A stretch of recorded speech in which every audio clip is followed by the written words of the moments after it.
Yo, what is going on, everybody? Shri Kanase here. So my top 5 mistakes with dropshipping that I made in the year of 2020.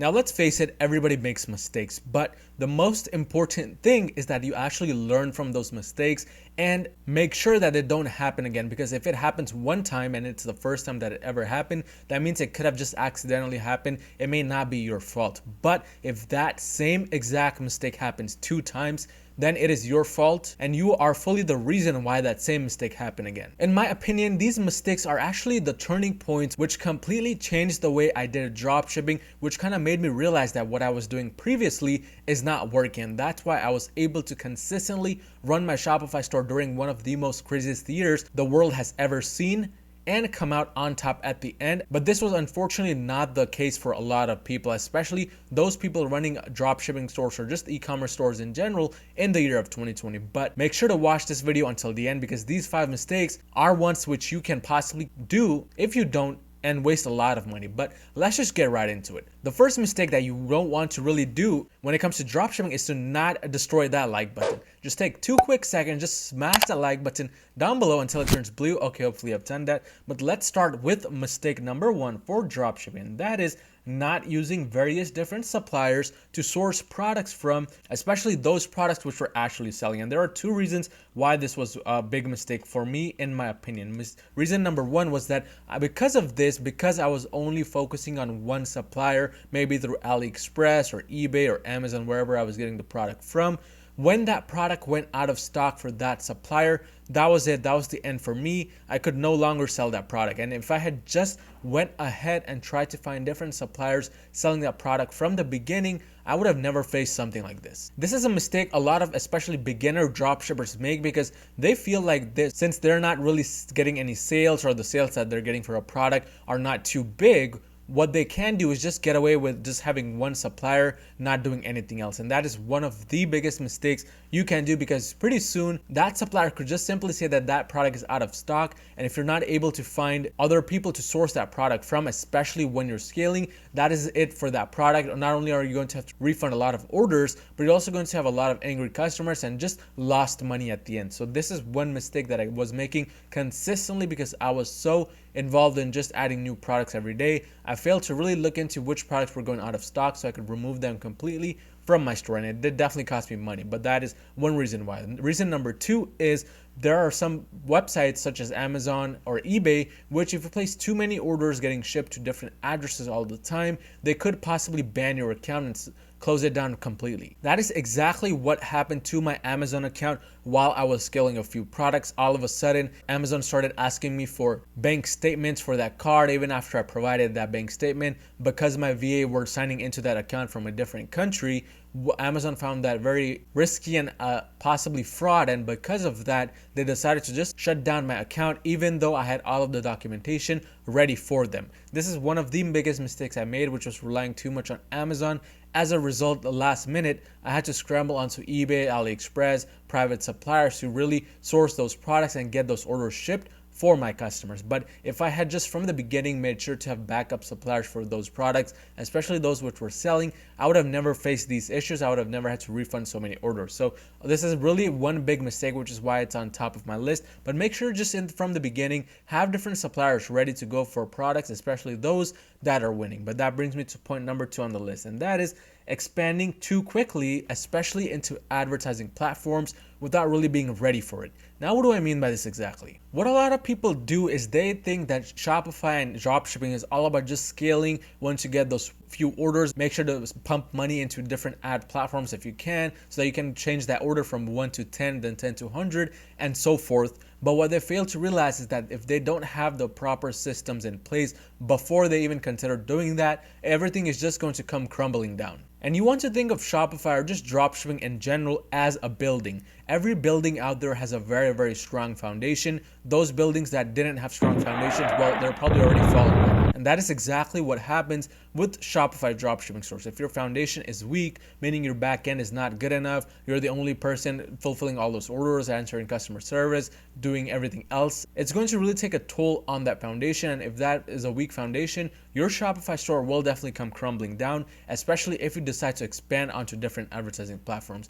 this is one thing towards the beginning of this year I wanted to do mostly. I just wanted to expand, throw money on every single platform out there, Bing ads, Google ads, Facebook, etc. And what happened was, because I was just doing that, because I was not really focusing on one thing at a time, my money was just unnecessarily getting spent. A lot of times I was wasting money on certain advertising platforms without getting the results that I wanted, and I didn't even have time to look at those results because I was just so busy trying to expand onto these different advertising platforms. So this is definitely one mistake. If I could go back in time and change, I would, because on the contrary to this, I would simply try to focus on one thing at a time, maybe one advertising platform like Google, make sure I'm getting consistent positive return on ad spend before I actually look into maybe going into Bing ads or something else, because that is going to save me a lot of money, and that is for you the same thing. If you try to do too many things at once, I don't care how good you are at multitasking, it will come to bite you later on, especially if you're not sure of any of the advertising platforms you're trying to get into. So definitely make sure to do one thing at a time. When it comes to ads, focus on one advertising platform, make sure you have a winning product there, make sure you're getting consistent results there, and then move on to something else. But that brings me to the third mistake which I did this year, and that is not fulfilling orders fast enough. For a lot of people, including me, getting those orders is a very exciting thing. It's really good to hear that notification sound come from Shopify every time you get a sale, but for majority of the people, especially those that don't really find any type of long-term success, that is where their excitement ends. They're not really excited to fulfill their orders, they're not really excited to make sure their customers are satisfied or that they get their products on time. And because of this, their Shopify sales chart starts to go up, and then slowly it starts to go back down. And by that time, they're figuring things out as to why this even happened. It's already too late. They have angry customers, a bunch of chargebacks, and Shopify wants to close down their website. So in order to prevent all of this, make sure your excitement sticks through the notification sound from Shopify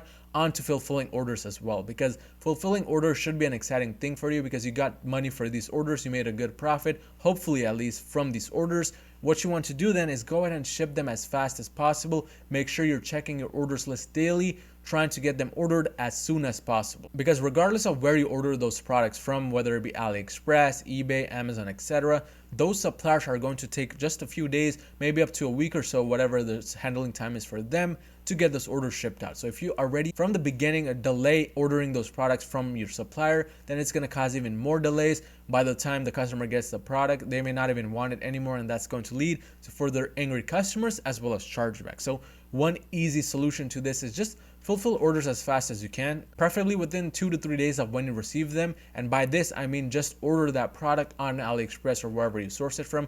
That does not mean that it should be shipped within 2 to 3 days. However, whatever your handling time is, make sure you're honest about it in the description for that store. But that is definitely one mistake I did in the year of 2020, which hopefully in the year of 2021 I focus more on and make sure that never happens again, because it could really be a huge liability for the business. But let's move on to mistake number 4, and that is focusing on sales over profits. Let's face it, everybody wants to see those big numbers, $1 million, 10 million, 100, but what they fail to realize is that those numbers are just numbers on a screen. They're not numbers on your bank account. What goes inside your bank account is the profits you get after getting rid of all of your expenses. And because a lot of people don't really check their bank accounts too often, what happens is that they end up focusing on the number on the screen, maybe on their Shopify dashboard, and they just focus on that without really knowing whether they're even profitable or not. This seems like a thing that could not possibly be true, but it is definitely true for a lot of dropshippers out there. They just fail to realize whether they're profitable or not, and in the end, when they do calculate their profits, they find out they're in a loss, but they have done a lot in sales.